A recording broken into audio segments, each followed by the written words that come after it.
निहारिका, निहारिका, निहारिका। आयशा दीदी आप? हाँ, कैसे हो? मैं बहुत बढ़िया। चलो चलो अंदर आ जाओ।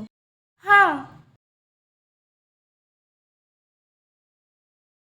मुबारक दीदी। आपको भी ईद मुबारक।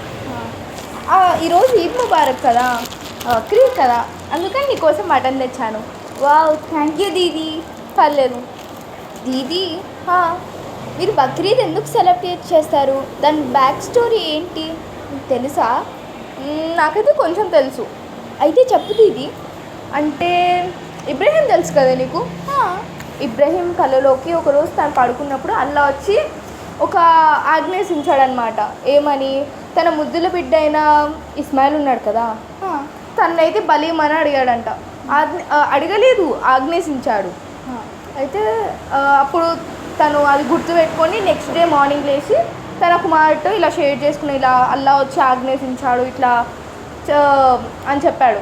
చెప్తే ఏమైంది, వాళ్ళిద్దరూ ఇంకా విధేయత చూపాలని, అల్లాహ్కి విధేయత చూపాలని ఇంకా ఓకే అని ఇద్దరు నిర్ణయించుకుంటారు, బలికి రెడీ అని.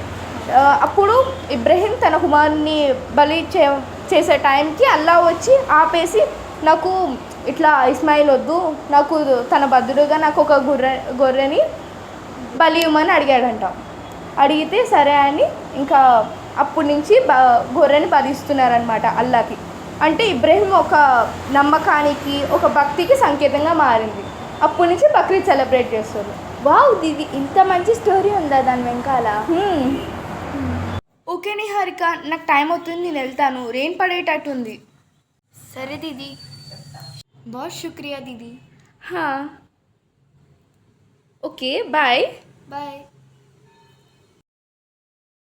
దీది మటన్ తెచ్చింది కదా, ప్యాకింగ్ ఏడా బాగుందే.